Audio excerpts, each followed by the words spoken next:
নমস্কার, টাইমস নাও খবরে আপনাদের স্বাগত। গণতন্ত্রের মন্দির সংসদ, আর আজ সেখান থেকেই উঠে আসছে এমন কিছু খবরের আপডেট যা সরাসরি আপনার জীবনযাত্রাকে বদলে দিতে পারে।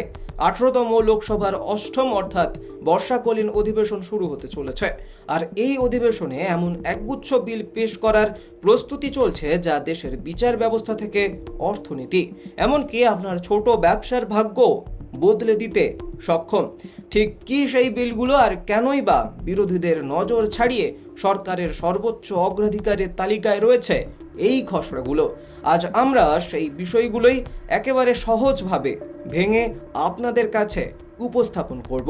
নমস্কার, আমি সৌগত, আপনারা দেখছেন টাইমস নাও খবর। চলুন শুরু করি দেশের অর্থনীতিকে আন্তর্জাতিক স্তরে পৌঁছে দেওয়ার লক্ষ্য নিয়ে যে বিলটি আসতে চলেছে। সরকার আনতে চলেছে আয়কর সংশোধন বিল 2026। কি এর গুরুত্ব? সহজ কথায় বললে, ভারত চাইছে বিদেশের বড় বড় বিনিয়োগকারীরা যেন আমাদের দেশের সার্বভৌম ঋণ বাজারে টাকা ঢালতে ভয় না পান। তাই কর মকুফের সুবিধা দিয়ে বিনিয়োগের দরজা আরও চওড়া করাই হলো এই বিলের মূল লক্ষ্য। এরপরই নজর দিতে হবে আমাদের বিচার ব্যবস্থার দিকে। আপনারা কি জানেন সুপ্রিম কোর্টে ঝুলতে থাকা হাজার হাজার মামলার কথা?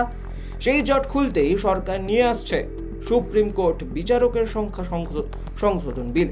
সেখানে প্রধান বিচারপতি বাদে বিচারকদের সংখ্যা 33 থেকে বাড়িয়ে 37 করার প্রস্তাব দেওয়া হয়েছে। অর্থাৎ বিচার প্রক্রিয়ায় আরও গতি আসার ইঙ্গিত একেবারে কিন্তু মিলছে। অর্থাৎ আপনার হাজার হাজার যে মামলাগুলো পড়ে রয়েছে তা হয়তো নিষ্পত্তি হবে। তালিকার পরবর্তী চমক রয়েছে দেশের ছোট ও মাঝারি শিল্প বা এমএসএমই সেক্টরের জন্য। অনেক সময় দেখা যায় বড় বড় সংস্থায় মাল সরবরাহ করেও ছোট ব্যবসায়ীরা সময় মতো টাকা পান না। এই বকেয়া পাওনা মেটানোর জন্য বিরোধ নিষ্পত্তির জন্য একেবারে আনা হচ্ছে ক্ষুদ্র, ছোট ও মাঝারি উদ্যোগ উন্নয়ন সংশোধন বিল। এটি পাশ হলে দেশের অগণিত ছোট ব্যবসায়ীর মুখে হাসি ফুটবে বলে আশা করা হচ্ছে।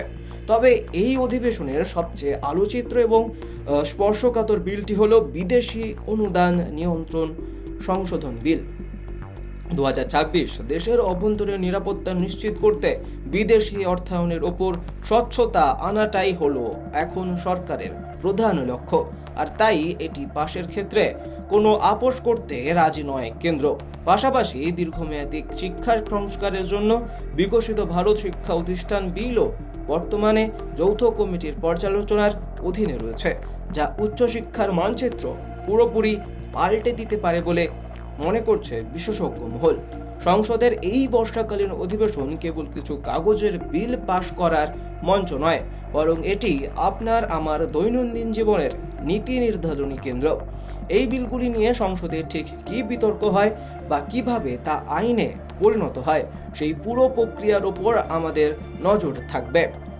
আর আপনি যদি এই সংসদীয় প্রক্রিয়া বা বিলের খুঁটিনাটি সরাসরি জানতে চান, তবে চোখ রাখতে পারেন লোকসভা বিজনেস পোর্টালে। সংসদীয় রাজনীতির এই গুরুত্বপূর্ণ আপডেটের জন্য প্রতি মুহূর্তের খবর পেতে সঙ্গে থাকুন টাইমস নাও খবরের পর্দায়। ধন্যবাদ।